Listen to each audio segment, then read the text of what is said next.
Senhor Jesus, nesta manhã nós queremos nos colocar diante de Ti. Ó Deus, nosso desejo é ter um coração como esse coração de Josias que temos visto na Tua Palavra, como ele reagiu, como ele sentiu diante da Tua Palavra e como ele agiu depois. Senhor, coloque em nós também esse mesmo coração. Pedimos, ó Deus, que Teu Espírito haja sobre todos nós, revelando e transformando, para que nós também sejamos sensíveis, ó Deus, e prontos para Te atender e para Te ouvir. Em nome de Jesus. Amém. Bom, então, estamos em 2 Crônicas 34, dando sequência aqui, aquilo que aconteceu com o rei Josias. Então, só para a gente se situar dentro do que nós vimos nas últimas aulas, Josias começou a buscar o Senhor já quando era bem jovem. Capítulo 34, versículo 3, ele começou a buscar a Deus, e essa busca produziu resultados. Então, quando você busca a Deus, você, assim, não é uma busca, se é uma busca verdadeira, não vai ser uma busca teórica, que vai ficar a vida inteira, estou buscando, mas não está acontecendo nada. Existem coisas que só Deus pode fazer. Você busca a Deus por um avivamento, isso pode levar anos. Você busca a Deus pela conversão de alguém, pode levar muito tempo para ver, para sentir algum resultado. Porém, a busca de Deus, ela deve produzir efeitos e levar a gente a tomar atitudes. Então, o que aconteceu nessa história de Josias? Ele buscou a Deus, logo em seguida ele começou a fazer uma limpeza de ídolos, de altares, de coisas relacionadas à idolatria. Logo em seguida, a busca dele levou a fazer uma reforma da casa de Deus. A gente já viu esse lado aqui esquerdo, aqui a gente já tinha colocado numa outra sequência na lousa. Então, depois da reforma, eu coloquei uma flechinha vermelha aqui, porque essa parte aqui não estava prevista. Claro que tem muita coisa que não está prevista no início, assim, quando você começa a buscar a Deus, você não sabe aonde que o Espírito Santo vai te levar, quais vão ser as consequências, mas eu quero dizer que a limpeza e a reforma foram coisas conscientes. Ele estava buscando a Deus e ele falou, eu preciso tirar essas coisas que ficaram de outros deuses. Se eu estou buscando a Deus, como é que eu vou ficar com essas coisas que são relacionadas com outros deuses? Então, é uma coisa óbvia. Estou buscando a Deus, eu vou tirar coisas que não pertencem a Deus, da minha vida, do país, da minha família, onde eu posso tirar.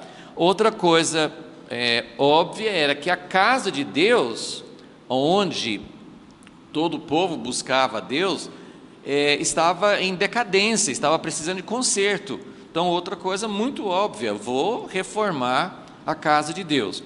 Agora, achar o livro não era uma coisa consciente, ou seja, essa parte a gente não sabe direito. Sim, eles acharam o rolo, né, do livro da lei na casa de Deus.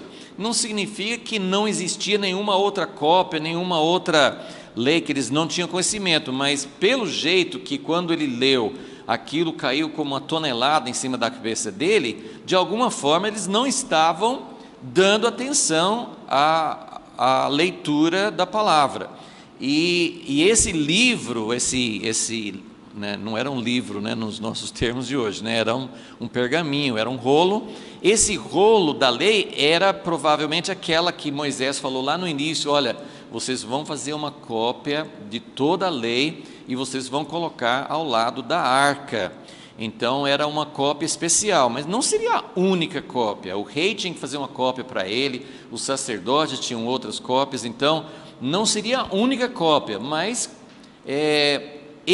essa descoberta, esse achado, não era previsto. Mas o que eu quero dizer, que eu vejo nisso aqui, é que quando você começa a buscar a Deus, tem coisas lógicas.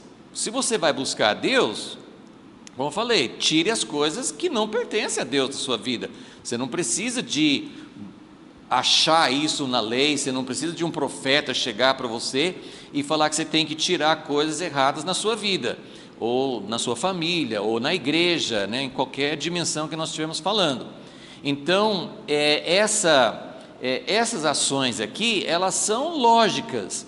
Quando a pessoa começa a buscar a Deus, existem coisas claras que devem ser feitas para voltar ao centro, para voltar àquilo que Deus quer. Agora, esse achado do livro, como eu falei assim, foi uma coisa totalmente inesperada. Eles acharam o livro da lei lá, passaram para o escrivão levou para Josias e foi fazer a leitura, e quando ele ouviu essa leitura, ele então sentiu muito alarmado com o que aconteceu. Então, agora aqui do outro lado, eu coloquei assim, essas são as consequências de buscar a Deus.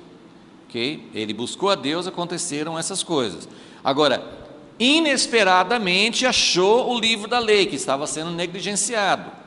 E aí eles leram a lei para o rei Josias, e essa leitura, quer dizer, eles acharam o livro, mas não só acharam o livro, que bom, achamos o livro estava meio abandonado. Coloque o livro, se alguém já viu sinagogas, ou pessoalmente, ou em filmes, né, você deve ter notado que na sinagoga, eles têm um lugar na frente, todo especial para guardar esse rolo da lei, até hoje, né? Até, né, os judeus messiânicos fazem isso, né? Em Belo Horizonte tem esse grupo que chama Ensinando Sião, e eu pude já participar mais de uma vez lá, e eles fazem, né, no sábado, né, chamam de serviço, né, em vez de culto, eles chamam de um serviço do sábado. Eles têm um culto, eles têm a pregação da palavra, têm cânticos, eles são judeus messiânicos, mas eles seguem vários rituais que todos os judeus fazem.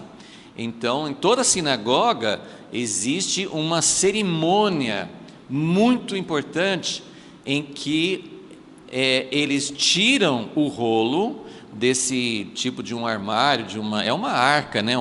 Não tem o formato de arca do tabernáculo, mas é um lugar especial que eles guardam, e ali eles tiram, fazem a leitura, né? Eles têm uma leitura programada durante todo o ano, qual a parte da lei que eles vão ler.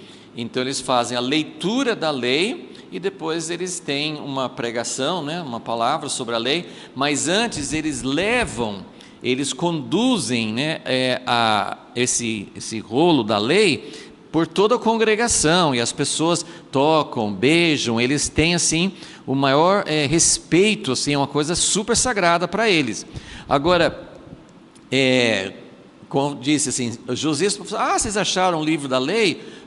É para guardar ali perto da arca, guarde lá. Não, o escrivão que achou, né, o sacerdote achou e entregou para o escrivão levou para o rei, ele fez a leitura ali na hora, e o que a gente imagina, a gente não sabe qual a quantidade, né? Provavelmente ele não leu Gênesis, Êxodo, Levítico, né, naquele momento, mas pela reação dele, todo mundo concorda que ele deve ter lido, entre outras coisas, ou principalmente, aquela parte que fala das bênçãos e maldições, né, em Deuteronômio 28, por exemplo. Então, ele leu aquilo lá e falou assim: nossos pais, né, na nossa história, nós fizemos tudo ali que está falando, que se fizer, vai cair o juízo de Deus sobre nós. Então, ele ficou muito alarmado. Então, o achado do livro da lei, né, fez a leitura, ele reagiu com humilhação e tremor, né? Nós vimos isso semana passada, mas eu quero focar ainda um pouco nessa parte aqui. Então, ele reagiu, ele rasgou as vestes, ele ficou muito preocupado. E veja bem, eu acho essa reação, é isso que a gente precisa captar aqui. A reação de Josias não foi exatamente o que você esperaria, Porque Josias, desde o início, ele assumiu o trono com 8 anos. 8 anos é uma criança, ele não sabia o que estava fazendo, mas a partir do 12º ano, ele começou a purificar, ele começou a buscar a Deus no 8º ano, com 16 anos, e no 12º ele começou, quando ele tinha 20 anos, ele já podia tomar decisões, ele começou a fazer limpeza. Então, Josias, ele não é culpado de nenhuma das coisas que ele ouviu na lei, Não foi ele que colocou altares para outros deuses, não foi ele que queimou incenso, não foi ele que adorou os astros, as estrelas do céu, não foi ele que fez essas coisas que Deus falou tão seriamente. Então ele podia ter falado assim: que bom. Não, ele se preocupou, e essa atitude, eu queria falar sobre isso, porque hoje nós estamos num cristianismo todo dividido. Então, quando você escuta na notícia, leitura, na televisão, sei lá, quando você ouve falar sobre alguma igreja, alguém que se diz cristão, que está fazendo alguma coisa absurda, você fica preocupado? Talvez sim, mas eu acho que a reação nossa ainda bem que eu não faço parte daquela igreja, Ainda bem que aquilo não diz respeito a mim. Josias não pensou assim, ele tá ouvindo coisas, e quando nós vamos retomar a leitura aqui, 2 Crônicas 34, versículo 18. Então Safã, o escrivão, informou ao rei: o sacerdote Hilquias me entregou um livro. E leu Safã nele perante o rei. Então, versículo 19: ouvindo o rei as palavras da lei, rasgou as suas vestes. Então ele ficou muito alarmado. Você rasga as vestes quando alguém morre, é uma situação de extrema, de você estar lamentando, de luto, de humilhação, de arrependimento. Então essa atitude, ele ouviu as palavras da lei e rasgou as vestes. E não só isso, então o que é a segunda coisa que ele fez aqui? Ele já mandou consultar o Senhor. Ele falou assim: eu estou ouvindo o que está escrito na lei, eu estou lendo as escrituras, aqui está dizendo, Deus prometeu, se o povo me abandonar, se o povo quebrar a aliança comigo, se o povo me abandonar, vai acontecer. E tem um capítulo enorme, você sabe, Deuteronômio 28 é um capítulo longo, que vai descrevendo todas as coisas, doenças, falta de chuva, fome, inimigos, as pessoas vão chegar assim a um extremo de angústia, vão sofrer profundamente. E é só você comparar um pouquinho a história dos judeus com o que está escrito lá, e você sabe que Deus realmente cumpriu o que está escrito, E ele faz isso não é só com os judeus, ele faz isso com todos. Então ele ouviu as palavras da lei e rasgou suas vestes. Então ele deu estas ordens, versículo 20, a essas pessoas, e versículo 21, ide consultai ao Senhor por mim e pelos que restam. Por que pelos que restam? Porque as 10 tribos já tinham ido para o cativeiro. No tempo do bisavô dele, que é Ezequias, Deus livrou da Síria, mas muita gente foi levado para o cativeiro naquela época, de Judá também. Deus livrou na última hora, quando eles estavam cercando Jerusalém, mas antes disso, o rei da Síria conquistou várias cidades em Judá, e levou bastante gente para o cativeiro, e muita gente morreu. Então ele falou assim, pelos que restam em Israel, em Judá, sobre as palavras deste livro que se achou. Agora, escute bem, grande é o furor, ou a ira do Senhor, que se derramou sobre nós, porque nossos pais não guardaram a palavra do Senhor, para fazerem conforme tudo que está escrito nesse livro. Então, aqui ele está falando sobre gerações anteriores, mas na verdade, aí nós precisamos até recorrer ao profeta Jeremias, porque quando que está acontecendo isso aqui? Depois eu até a gente pode pegar uma passagem ou outra em Jeremias, mas nem todas as profecias de Jeremias dá para dizer quando que foi profetizado. O livro de Jeremias não é organizado cronologicamente. Jeremias profetizou durante vários reis, começando com Josias. Então, o capítulo 1 de Jeremias, que a gente vai dar uma olhada já, Jeremias está profetizando no tempo de Josias, mas ele fala sobre o pecado do povo de Israel. Então, Josias está buscando a Deus, mas grande parte do povo ainda não está buscando a Deus. Então, Deus continua irado com a situação. Então, grande é o furor do Senhor, porque se derramou sobre nós e porque nossos pais não guardaram a palavra do Senhor. Então, primeiro ele se humilhou e sentiu medo. A gente usa umas palavras mais bonitas, mais sofisticadas, né? Eu tenho temor de Deus. Tudo bem, eu não acho que temor de Deus é exatamente igual ao medo, mas a gente precisa realmente entender o que é o temor de Deus, porque eu diria que hoje nós temos uma grande carência de temor de Deus, e vamos falar sobre isso um pouquinho mais. Mas então a primeira coisa que Josias, ele não ficou assim, Deus falou isso, mas eu já estou fazendo diferente. Claro que Deus não é duro, ele fala assim, igual um pai ou uma mãe que faz assim, se você fizer isso de novo, você vai ser castigado, você vai ficar uma semana sem andar de bicicleta, só que muitos pais não cumprem o que eles prometem, né? E aí os filhos começam a entender, o pai ameaça, ou a mãe ameaça, mas não faz. E muita gente pensa de Deus dessa forma, ainda mais na nova aliança, que a gente costuma dizer, na velha aliança, no Velho Testamento, Deus era assim, mas hoje não é mais.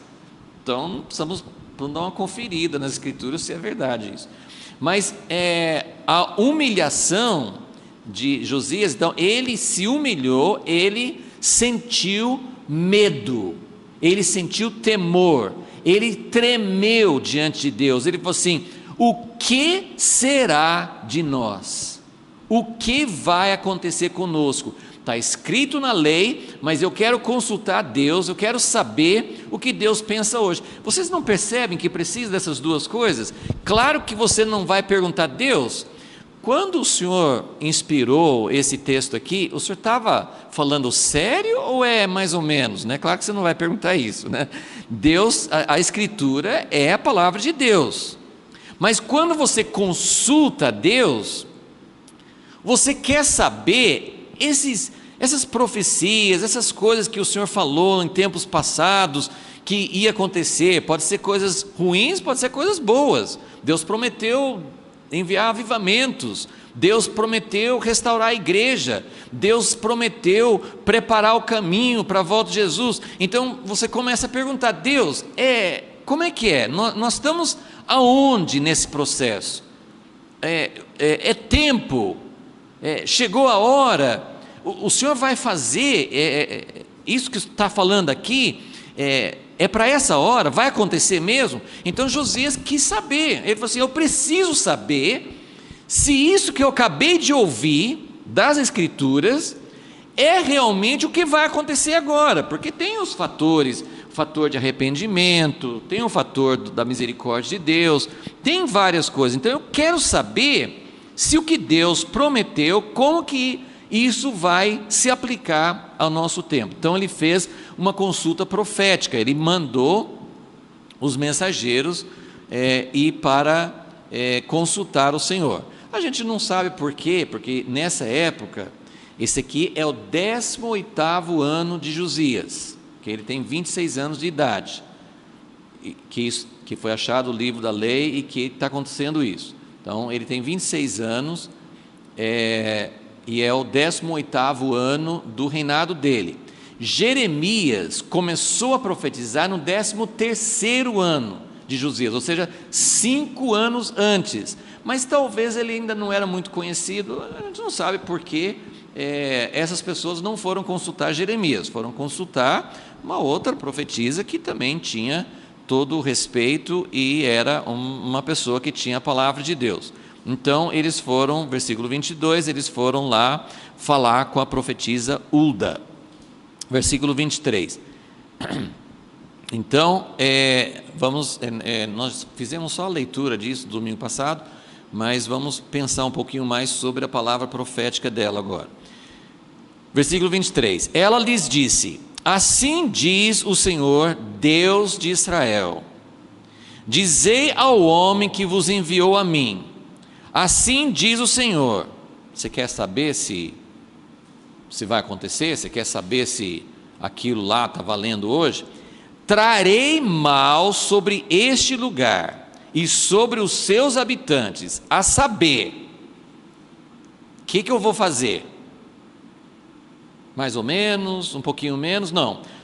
Todas as maldições, vamos dizer assim, a pior expectativa de Josias vai se cumprir, porque Josias fala assim: eu ouvi coisas muito pesadas, será que vai acontecer isso mesmo?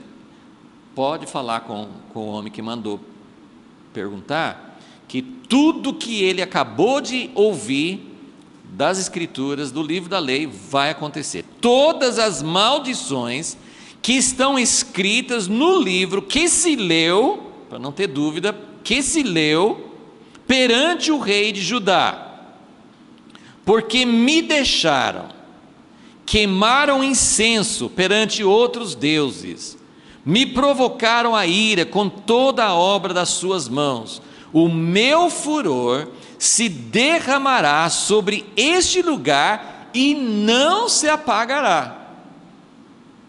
Bom, a gente já deu uma olhada nessa questão aqui no tempo de Manassés, né? Quando nós estudamos Manassés, a gente falou assim, mesmo Manassés se arrependendo, num certo ponto, né, do reinado dele, Manassés chegou a se arrepender, mas lá no livro de Leis fala umas 3 vezes, apesar do arrependimento de Manassés, Deus decretou juízo sobre o povo de Judá, e isso ficou irreversível, porque nós sabemos, então a gente precisa sempre aprender, Deus, quando Ele fala, o grande exemplo de Nínive, né, com Jonas e Nínive, quando Deus fala assim, olha, tem pecado aqui, eu vou julgar, é Deus falando, as palavras de Deus não voltam vazias, Deus falando, mas Deus pode mudar a sentença diante do arrependimento, isso é muito claro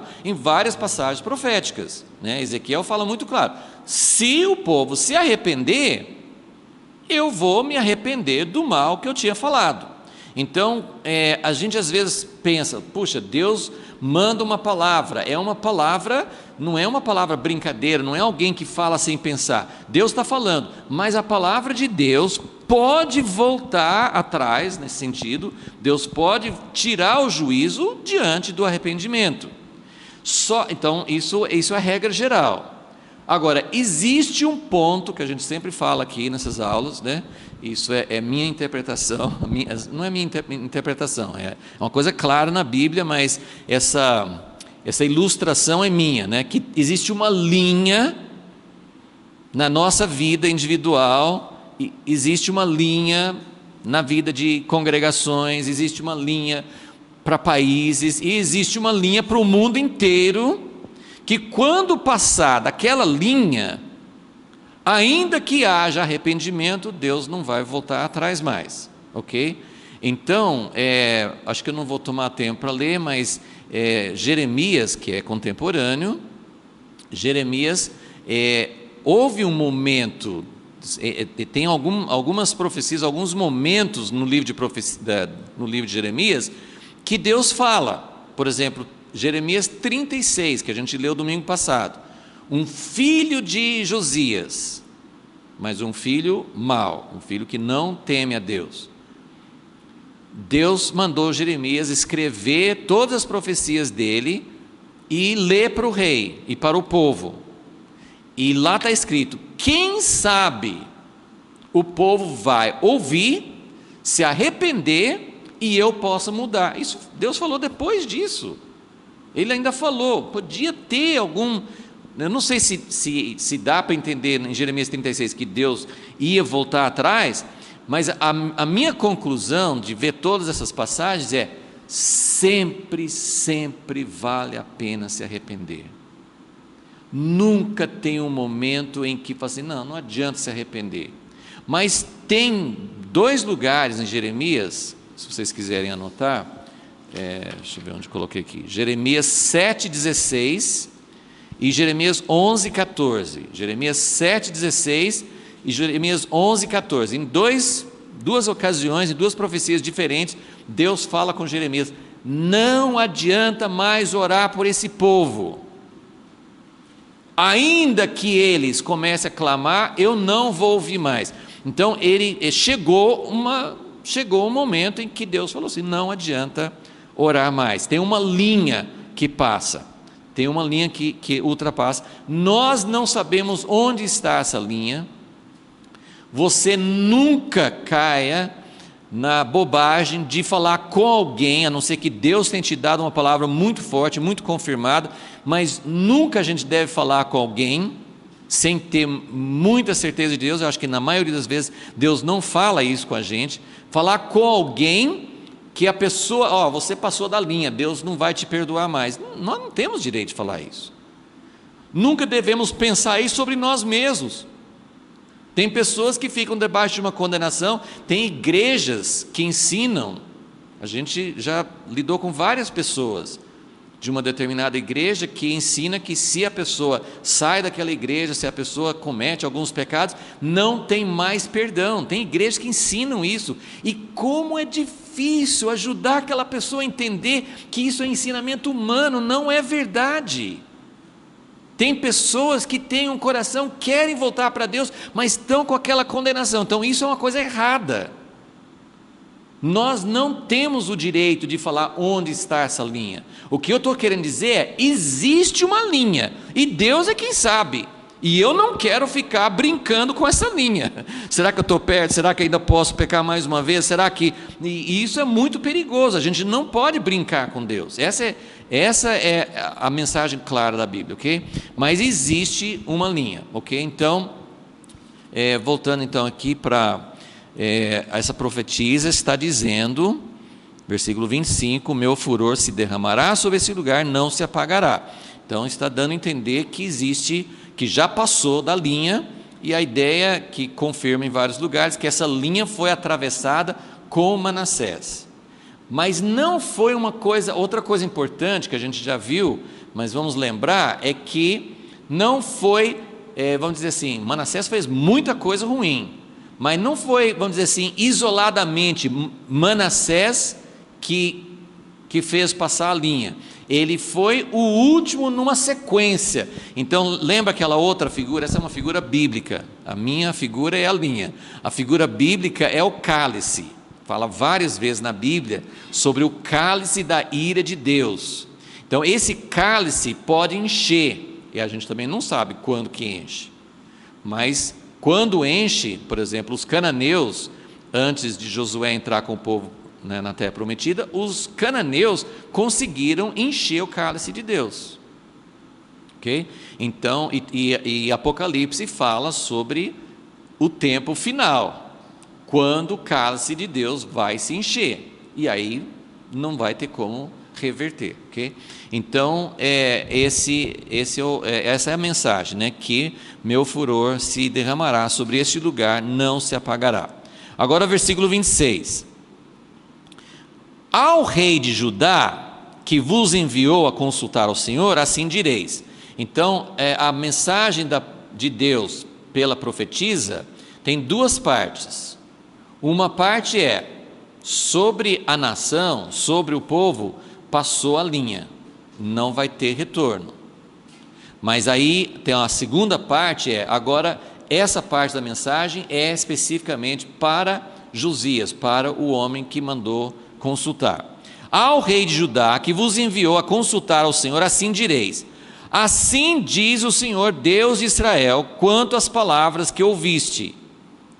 Como o teu coração se enterneceu e te humilhaste perante Deus. Agora eu queria que vocês, porque Deus podia, né, a palavra profética, né, ela com certeza ela ouviu isso diretamente de Deus.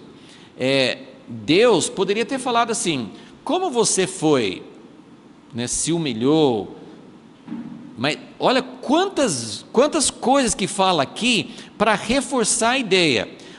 Vamos enumerar: coração enternecido, não sei o que a sua tradução fala, mas é um coração sensível, um coração mole, é um coração que sente, não é um coração que fica insensível diante de Deus. Então, como o teu coração se enterneceu. 2, te humilhaste perante Deus, ouvindo as suas palavras contra este lugar, contra seus habitantes. Te humilhaste de novo. Então, eu sempre falo, quando repete é porque aquilo é muito importante. Te humilhaste. Então, essa parte de humilhar, o que é humilhar?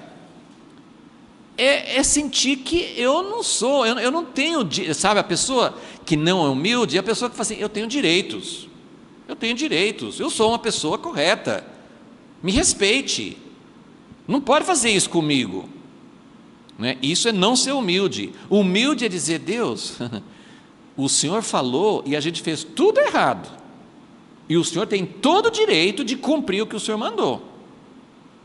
Isso é ser humilde, é entender que o que Deus falou, Ele tem direito de cumprir, porque Ele é justo.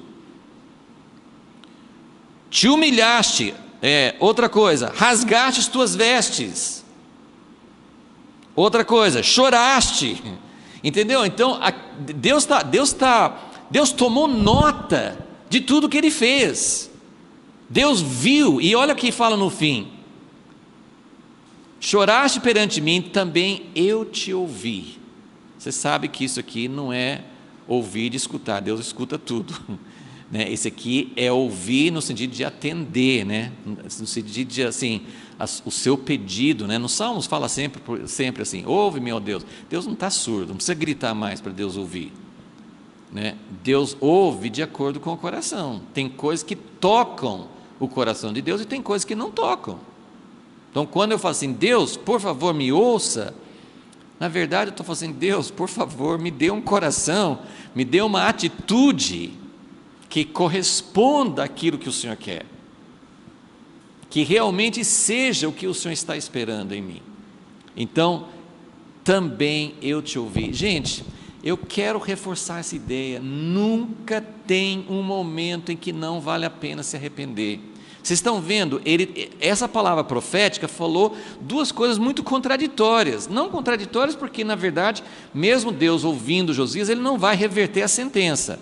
Mas é contraditório no sentido assim: olha, não adianta, passou, minha ira passou do ponto, então, pela justiça de Deus, eu preciso tomar uma atitude. Eu não posso deixar o meu povo que está em aliança comigo continuar assim. Os profetas falam muito assim com o povo de Israel como, né, no sentido de um casamento, né? Então, Israel é a mulher infiel, e naquela época, né, a cultura daquela época era assim, era um absurdo. Até na lei de Moisés fala: se o marido manda a esposa embora por algum motivo, depois ele não pode receber de volta. Então era uma coisa assim impensável, né, dentro de uma cultura bem machista, assim, bem, né, assim, mas era uma cultura impensável você quebrar uma aliança e depois voltar de novo. Em Jeremias, Deus fala assim: mas mesmo assim eu quero vocês de volta. Deus quebrando o próprio princípio dele, né? Vocês me traíram e eu tomei atitudes e eu mandei vocês embora, né? Deus fez várias coisas na história de Israel para mostrar que Ele não estava mais sendo bondoso com Israel por causa da atitude deles, mas eu quero vocês de volta. E essa situação aqui, nós sabemos, esse tempo de Josias, Deus restaurou Israel, restaurou naquela época e restaurou hoje. Não está no final da restauração, mas Israel é um estado. Depois de tudo que Israel passou, tudo que os judeus passaram, Deus voltou, Deus está pegando o seu povo de volta. Mas então Deus está falando: olha, eu estou tomando uma atitude drástica porque vocês quebraram minha aliança, mas fale com o homem que mandou vocês aqui. Eu ouvi, eu senti o coração dele. E o que vai acontecer? Versículo 28: agora te ajuntarei a teus pais, e tu serás recolhido ao teu sepulcro em paz, os teus olhos não verão todo o mal que hei de trazer sobre este lugar e sobre os seus habitantes. Voltaram com a resposta ao rei. Gente, a gente pode pensar, é um consolo, mas para quem tinha o coração de Josias, porque você poderia ter um consolo, você também poderia falar assim: que bom. Eu lembro, Ezequias falou isso, né? Ezequias falou assim, Deus mandou o profeta Isaías falar com ele: tudo isso aí vai para a Babilônia, o povo vai para a Babilônia, mas não vai ser nos seus dias. Aí Ezequias falou assim: tá bom, ainda bem que não vai acontecer no meu tempo. Essa foi uma atitude ruim. Agora Josias, você vai ver, a gente sabe, né, pela sequência, que Josias não ficou assim: tá bom, então Deus abandonou o povo, mas eu estou bem. Ele podia até assim: então deixa quieto, né? Não pode orar mais, não pode, né? Deus falou com Jeremias: não ore mais pelo povo. Você acha que Jeremias ficou bem com essa palavra? Tá bom, então Deus, então eu me aposentei, está tudo bem, não tem que fazer mais nada? Não, Jeremias continuou chorando. Depois que Deus falou isso com ele, ele falou assim: se minha cabeça inteira pudesse virar uma fonte de lágrimas, por causa da ferida incurável. Então, a sequência, que nós não vamos ter tempo de dar hoje, mas a sequência aqui, logo em seguida, versículo 29, então o rei mandou reunir todos os anciãos de Judá e Jerusalém, subiu, então ele chamou todo o povo, os representantes do povo, leu a lei para eles, a mesma coisa que ele tinha ouvido e que tinha ficado alarmado, ele também passou para o povo. Ele levou o povo a entrar numa aliança com Deus. Então Josias não está pensando assim: Deus falou que para o povo não tem jeito, mas para mim tudo bem. Então esse é o primeiro aspecto da reação dele. O segundo aspecto é que sempre vale a pena buscar a Deus. Nós sabemos, pelas profecias hoje também, que vai chegar um momento que eu não sou capaz de dizer se já chegou. A gente olha para a situação do mundo e da igreja e a gente pensa, eu acho que se eu tiver o coração de Josias, olhando para a situação do mundo hoje e da igreja também, e quando eu falo igreja, nós precisamos nos incluir. Eu não faço parte de um grupinho seleto que está bem e o resto da igreja que arque com as consequências da desobediência. Não, eu faço parte da igreja. A igreja não é uma parte, a igreja é tudo. Está certo que o que nós chamamos de igreja pode não ser igreja aos olhos de Deus. Tem muita gente que está na igreja, humanamente falando, e não faz parte da igreja, e tem muita gente que está fora da igreja, humanamente falando, e que faz parte. Então, temos que entender isso também. Mas a igreja, como Deus vê, eu faço parte dela. E essa igreja, como Deus vê, está cheio de gente oferecendo coisas para outros deuses, porque se a gente entende o que é idolatria hoje, nós entendemos que a idolatria continua firme e forte. Nós temos idolatria humana, nós temos idolatria do materialismo, nós temos idolatria dos nomes, nós temos idolatria do prazer, nós temos um monte de idolatrias, nós temos idolatria da sensualidade, nós temos muitas idolatrias que estão correndo solto, na igreja e fora da igreja. Então, se eu olhar para a palavra de Deus como Deus é, Eu preciso entender com Josias que eu preciso ter temor, eu preciso tremer. Então nós vamos rapidinho agora ler alguns textos que nos mostram como Deus é. E sempre precisamos entender que Deus é misericórdia. O Deus do Velho Testamento se revelou a Moisés em Êxodo 34, se revelou a Moisés como compaixão, como misericórdia, como bondade, como aliança. Então, não vamos falar que o Deus do Velho Testamento é bravo e o Deus do Novo Testamento é amoroso, não. O Deus do Velho Testamento é amoroso, mas tem ira também. E o Deus do Novo Testamento não mudou, então é o mesmo. Ok? Mas então tem muita coisa, vocês sabem, tem muita coisa no Velho Testamento que a gente poderia ler, mas eu vou ler Isaías 66. Eu queria falar mais sobre essa questão assim, qual é a nossa reação?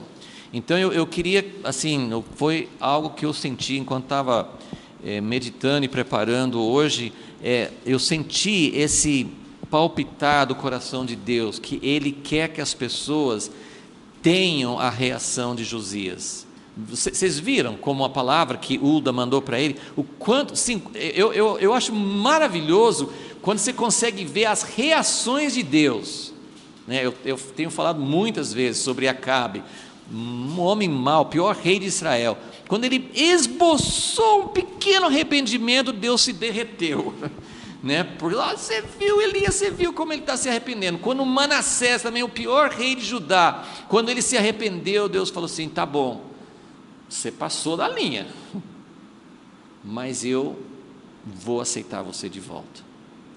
Então vamos ver, Isaías 66, vamos tentar ver um pouquinho aqui sobre a reação que Deus quer. Nós não podemos ter essa atitude que eu falei daquela igreja que ensina as pessoas que depois de pecar você não tem mais chance de volta. Isso é não entender a natureza de Deus. Então, acho que é muito mais fácil a gente entender essa parte. Deus não quer que a gente represente a Ele como alguém que não perdoa. Eu acho que, assim, deixa eu só aproveitar essa deixa que eu vou falar mais sobre a parte da ira, né?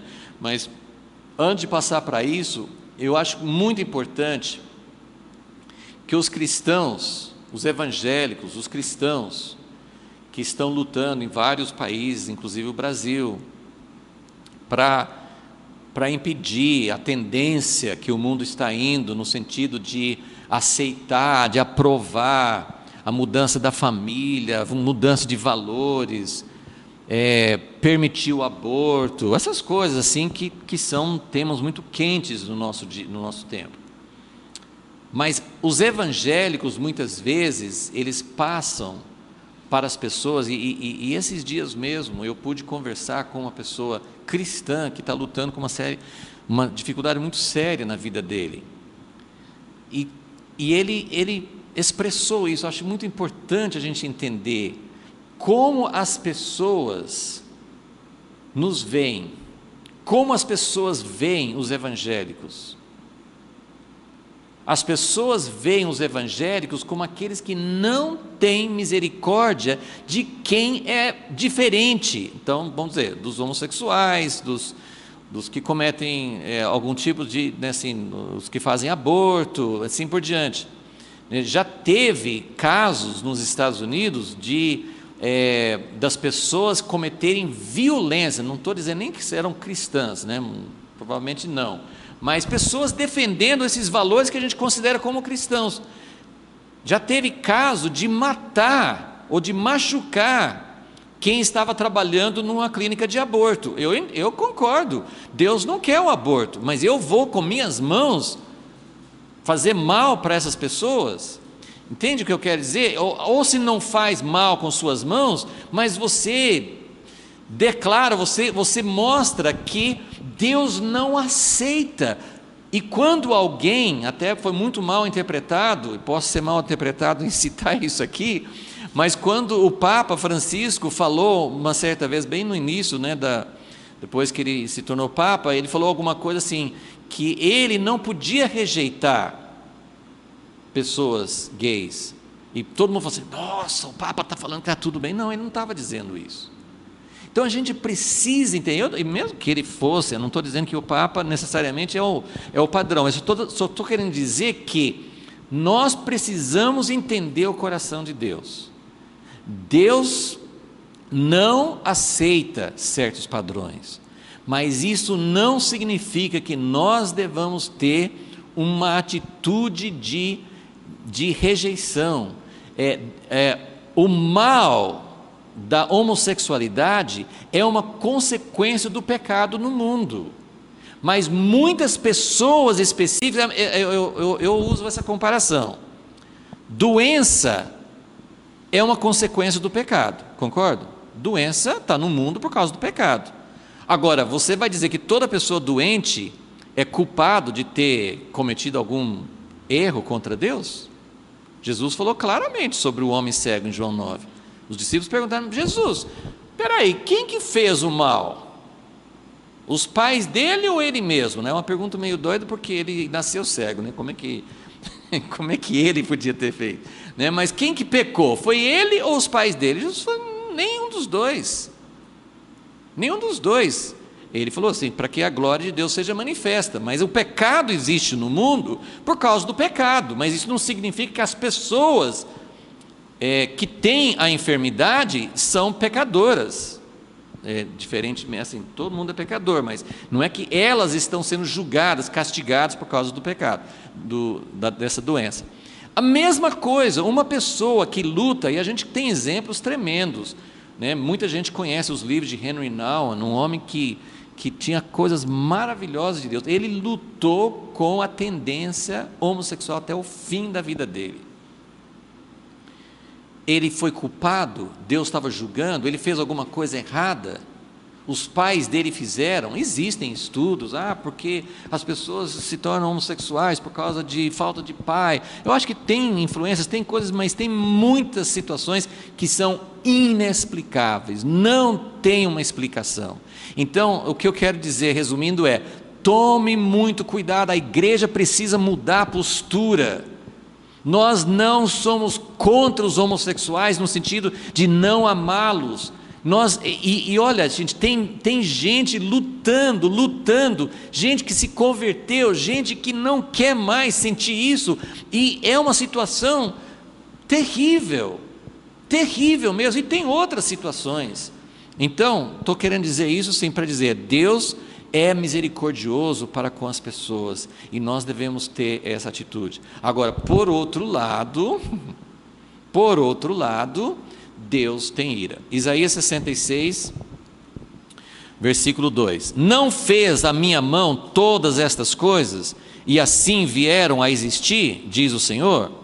É para este que olharei. Para quem que Deus olha? Tem vários textos na Bíblia que Deus fala, eu quero isso no coração da pessoa, e aqui é um delas. Para este que olharei, para o humilde, contrito de espírito, que mais? E aquele que treme da minha palavra. Aquele que treme da minha palavra. Eu vou lendo alguns textos aqui, que eu quero ir logo para o Novo Testamento, antes que o nosso tempo acabe. Acho que só mais um texto no livro de Salmos, Salmo 119, que é um salmo que fala inteirinha, o maior capítulo da Bíblia, e fala muito sobre a lei de Deus, Salmo 119, versículo 118 até 120. Rejeitas a todos os que se desviam dos teus decretos, pois o engano deles é falsidade. Tiras da terra como escória a todos os ímpios, pelo que amo os teus estatutos. Agora é o versículo 120. Tem várias traduções. Olha aqui, a minha fala assim: a minha carne se arrepia com temor de ti. Gente, isso é medo, né? Isso é medo. Tem uma outra que fala assim: estremeço de medo de ti, né? Depois, tenho medo, outra tradução fala assim: tenho temor reverente das tuas leis. Em síntese, o que eu quero dizer? Deus é maravilhoso, é misericordioso, Ele vai aceitar todos que são contritos, mas tem consequências, existem consequências sérias, e isso não é uma coisa assim que a gente pode relativizar, que a gente pode dizer, não, Deus é bondoso, Deus não vai fazer isso, ou Deus vai fazer isso com os outros. Tem muitos evangélicos, muitos cristãos, que estão dizendo, Deus vai julgar, tem a segunda vinda, Jesus vai julgar, vai matar muita gente. Mas será que eu estou no meio? Eu tenho que sentir temor? Eu não posso falar, Jesus vem e vai exercer juízo, sem sentir temor na minha vida. Mas eu sou lavado com o sangue de Jesus. Tudo bem, mas isso não significa que a faca não vai entrar na minha vida e que não vai doer para tirar. Ele me salvou, eu estou salvo pela fé nele.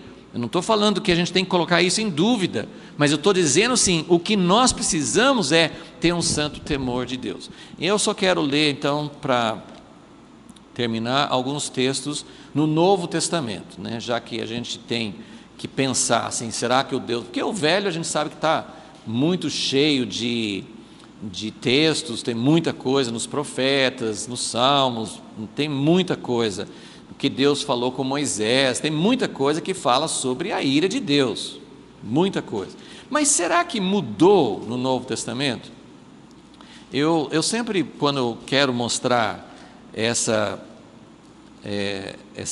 parte da natureza de Deus, eu sempre vou para o livro de Hebreus, porque o livro de Hebreus é um livro que mostra exatamente assim, o tema principal do livro de Hebreus é mostrar que tem uma nova aliança, que essa nova aliança superou a velha, né? Ele fala sobre os sacrifícios, ele fala sobre Jesus, que foi superior a Moisés, ele fala sobre o sacerdócio, ele fala sobre a casa, ele fala sobre todos os aspectos da velha aliança. Ele fala assim, agora nós temos uma aliança superior. Não é que essa aliança superior apaga a velha, isso é muito importante para a gente entender, né? Isso não significa que agora a velha aliança não vale mais nada. Ele só está dizendo assim, a nova aliança, ela vem com o cumprimento, ela vai mais fundo, como Jesus mesmo falou. Antigamente falava assim, não matarás, mas agora não pode nem ter ódio do seu irmão. Então ele vai mais fundo, né? Então, no capítulo 10, né, Hebreus capítulo 10, versículo 26. Se voluntariamente continuarmos no pecado, depois de termos recebido pleno conhecimento da verdade, já não resta mais sacrifício pelos pecados, que ele já mostrou. Antigamente fazia sacrifício todas as vezes que alguém pecasse, agora nós temos um sacrifício. Jesus resolveu todos os sacrifícios, não tem mais sacrifício de animal. Mas se voluntariamente continua no pecado, não tem mais sacrifício, que já foi dado. Versículo 27. Mas certa expectação horrível de juízo e ardor de fogo que há de devorar os adversários. Todo aquele, agora ele vai comparar de novo, todo aquele que quebrava a lei de Moisés morria sem misericórdia, só pela palavra de 2 ou 3 testemunhas. Quebrou a lei de Moisés, né? Tinha situações específicas que não tinha sacrifício, dependendo do que você fizesse, era morte, a pena de morte. No Novo Testamento, é melhor ou pior? Versículo 29, de quanto maior castigo, o que é pior do que matar uma pessoa? De quanto maior castigo cuidais vós, será julgado merecedor aquele que pisar o Filho de Deus, tiver por profano o sangue da aliança com o qual foi santificado e ultrajar o Espírito da graça. Pois conhecemos aquele que disse, minha é a vingança, eu retribuirei, e outra vez o Senhor julgará o seu povo. Gente, eu quero lembrar vocês de uma coisa importante. Deus vai julgar todos os ímpios, todas as pessoas que não conhecem. Desculpe, eu não gosto de usar muito essa palavra ímpio, que eu acho que os cristãos usam essa palavra de maneira errada, porque eu também não sei se meu vizinho, se meu parente, se as pessoas que não fazem parte de nenhuma igreja evangélica, que eu costumo chamar de ímpio, eu não sei se são ímpios, talvez eles estão mais perto de Deus do que eu. Lembra, tem muita gente de fora da igreja, como nós entendemos, que estão muito próximos a Deus, né? Eu não estou dizendo assim que todos os caminhos levam para Deus, o único caminho para Deus é Jesus. Mas tem muitas pessoas que não seguiram a nossa fórmula de conversão, mas que já tiveram uma conversão de coração para Deus. Só Deus pode avaliar isso. Mas Deus vai julgar as pessoas que não são convertidas, porque Ele é justo. Mas, na verdade, se você olhar a Bíblia mesmo, no Velho Testamento tem alguns juízos contra outras nações, né? Deus fala, né, às vezes sobre o Egito, sobre Babilônia, sobre Moabe, sobre Edom, tem algumas palavras, mas tem muito, muito mais Deus falando sobre julgar o povo dele. Contra quem Jesus falava as palavras mais duras? Jesus, nos evangelhos, contra quem? Contra as pessoas. A gente tem o nome fariseu, para nós é uma palavra ruim, né? Mas para eles era uma pessoa super respeitada. O fariseu, Paulo fala na carta de Filipenses, eu era fariseu dos fariseus. Ele não ia falar isso, ele não estava dizendo assim, eu era o pior dos pecadores. Ele falou assim, não, eu era o topo, eu tinha chegado no topo religioso. Quando ele falou assim, eu era o fariseu dos fariseus, ele falou assim, eu era irrepreensível de acordo com a lei. Então, as palavras mais duras de Jesus eram contra as pessoas que se colocavam como mestres, como aqueles que ensinavam os outros. Então, gente, quem pode esperar um juízo mais duro da parte de Deus? Eu não sei como Deus vai tratar as pessoas, países muçulmanos, pessoas que foram criadas desde pequenos, entendendo daquele jeito, não tiveram nenhuma chance. Eu não sei como Deus vai julgar, isso pertence a Ele, mas com certeza, tem vários textos que falam isso, de quem muito foi dado, muito será requerido, muito será exigido. Então, Deus é quem julgará seu povo. Versículo 31, horrenda coisa, isso é Novo Testamento, horrenda coisa é cair nas mãos do Deus vivo. E no capítulo 12, só vamos rapidinho aqui, Hebreus 12, ele começa no versículo 18, não tende chegado, olha como, eu queria que vocês vissem mais uma vez, assim, tem uma comparação com a velha aliança, e que ele vai falar assim, olha, naquele tempo o Monte Sinai era uma coisa, quando Deus deu a lei, quando Deus desceu sobre o Monte Sinai, todo mundo ficava com medo. Olha o que ele fala aqui, não tende chegado ao monte palpável, ardente, a escuridão, as trevas, a tempestade, ao sonido da trombeta. Gente, vocês conseguem reproduzir na sua mente aquela situação? Um monte, veio nuvens escuras, que ele fala escuridão, trevas, tempestade, tinha terremoto, tinha fogos, né? Tinha relâmpago, e tinha uma trombeta soando. Sonido da trombeta, não era música, era um tipo assim de um alerta, né? Uma advertência. Ao sonido de trombeta, ao som de palavras, tais que, quantos ouviram, rogaram que não se lhes falasse mais.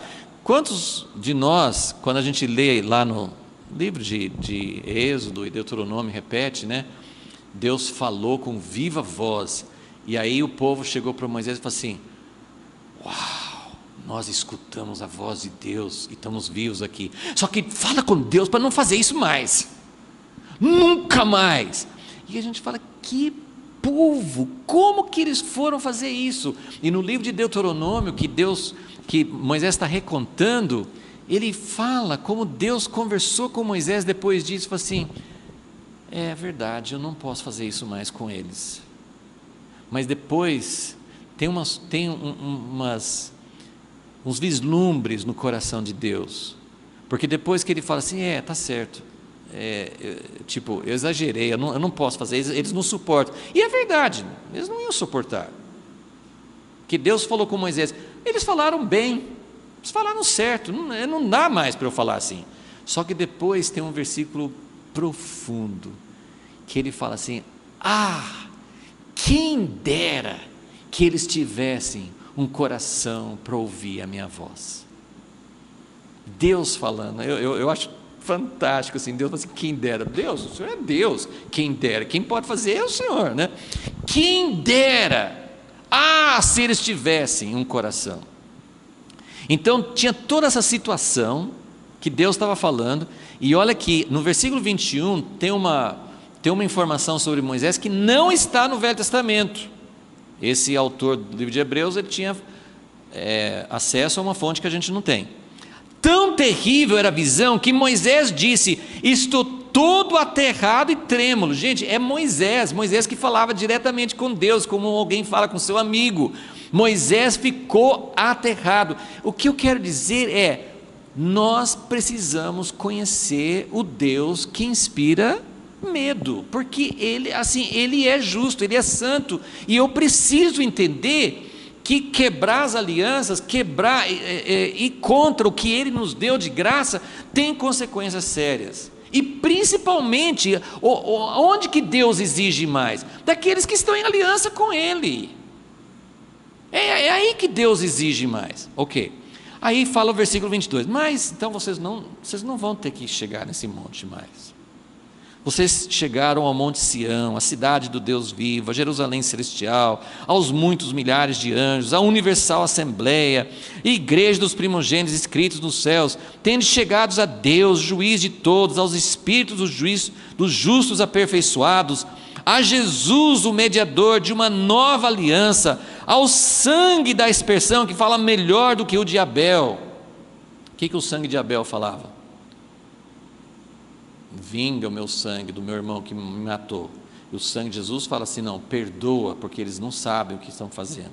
Então ele está fazendo esse contraste. Agora olha como é que continua. Vocês entenderam? Tem um contraste. A velha aliança era coisa que aterrava, assombrava. Mas agora nós estamos aí na nova aliança, no Monte Sião, né, na igreja, Jesus, o sangue de Jesus. Agora versículo 25, vede que não rejeiteis ao que fala. Gente, por que nós temos que tomar mais cuidado agora? Naquele tempo Deus falou e deu medo mesmo. Agora Deus nos fala pelo Espírito, Deus nos fala pela nova aliança. É muito mais fácil ouvir a voz de Deus. Mas imagine se nós rejeitarmos agora com essa facilidade. Se não escaparam aqueles que rejeitaram o que sobre a terra os advertia, quanto menos escaparemos nós se nos desviarmos daquele que nos adverte lá dos céus. Então a sua voz abalou a terra, mas agora ele prometeu, dizendo, ainda uma vez abalarei não só a terra, mas também o céu. Vocês acharam que o terremotozinho lá de Sinai foi forte? Agora vai ser um terremoto cósmico, né, que envolve céus e terra. Ora, esta palavra, ainda uma vez, mostra a remoção das coisas abaláveis como coisas criadas, para que as inabaláveis permaneçam. Pelo que, tendo recebido um reino que não pode ser abalado, retenhamos a graça pela qual sirvamos a Deus agradavelmente, com reverência e santo temor, pois o nosso Deus é fogo consumidor. Então eu só queria dar essa perspectiva e deixar essa, para mim assim, foi muito forte enquanto eu meditava hoje, assim, pensar nisso. Deus agiu sobre a vida de Josias, porque ele tinha um coração sensível. Ele fez tudo aquilo que nós lemos, rasgou as vestes, chorou, buscou a Deus. Quando Deus falou assim, não tem mais jeito, ele continuou buscando, continuou levando toda a nação. só para completar aqui, então, essas foram as coisas que foram desencadeadas quando ele buscou a Deus. Ele fez limpeza, reformou a casa e, sem esperar, achou o livro. Aí, quando ele achou o livro, desencadeou essas coisas. Isso tudo não teria acontecido se não achasse o livro da lei. Josias estava servindo a Deus, mas não ia chegar nesse ponto. Ele achou o livro da lei, ele reagiu a isso que ele achou com humilhação e tremor. Mandou consultar, pediu para Deus falar como que é isso, e depois que Deus falou, ele levou todo o povo, isso vai ser um assunto de uma próxima aula, ele levou todo o povo a entrar em aliança, e depois ele fez, olha como a coisa é cíclica, né? Ele foi fazer uma limpeza muito mais profunda. Isso nós vamos ler depois, não está em Crônicas, está em Reis, segundo Reis. Ele foi vasculhar, ele tirou coisas. Gente, a linha já tinha sido atravessada. O cálice de Deus estava cheio. Deus falou assim: não vai adiantar. Mesmo assim, Josias fez coisas que nunca, a Bíblia fala, nunca alguém antes dele tinha feito uma limpeza tão profunda. Ele foi tirar as coisas que Jeroboão, vocês lembram desse nome, Jeroboão? Né? As 10 tribos andaram nos caminhos de Jeroboão, todos os reis. Josias foi lá tirar, acabar com a idolatria de Betel. Ele foi fazer uma limpeza que nunca antes tinha sido feita. Tudo isso porque ele temeu e tremeu diante da palavra do Senhor. Nós sabemos que o nosso Deus é misericordioso, mas nós só vamos achar a misericórdia de Deus se nós tremermos, como fala em Isaías 66. Para quem que eu vou ouvir? Para quem que eu vou olhar? Aquele que treme diante da minha palavra. Senhor Deus, nós sabemos que não, mesmo a gente lendo, mesmo a gente ouvindo essas coisas, só o Espírito Santo pode produzir em nós esse tipo de reação. Mas nós queremos isso, eu quero pedir a Ti, Senhor, coloca no meu coração esse tipo de temor diante de Ti. Eu quero acreditar num Deus que realmente tem ira por causa das atitudes que nós como Teu povo, não outros, não aqueles outros, não aqueles safados, aqueles corruptos, como aqueles que a gente aponta o dedo, outras igrejas, outras pessoas, nós queremos chegar diante de Ti assumindo, porque é isso que vai chamar a atenção do Senhor, que vai fazer com que o Senhor olhe para nós. Sempre é possível algum resultado, um resultado para a nossa família, um resultado para a nossa congregação, um resultado para as pessoas que estão buscando a Ti de verdade, ainda que o mundo ainda talvez não tenha jeito, ou talvez ainda tenha tempo, oportunidade, nós não sabemos, mas sempre tem uma oportunidade para nós nos humilharmos diante de Ti, e sempre que houver esse tipo de humilhação e tremor diante de Ti, o Senhor vai olhar para nós e algo vai acontecer. Por isso nós pedimos, Senhor, levante isso, ó Deus, alcance muitas pessoas, tem muitas pessoas orando, casas de oração, salas de oração, vigílias, pessoas que têm buscado a Ti em muitos lugares, temos recebido notícias de oração, mas ó Deus, que essa oração que está subindo a Ti, que seja esse tipo de oração, que seja uma oração que realmente represente essa mudança de atitude, essa atitude diante de Ti, Senhor. Esse é o nosso desejo, o nosso clamor, em nome de Jesus. Amém.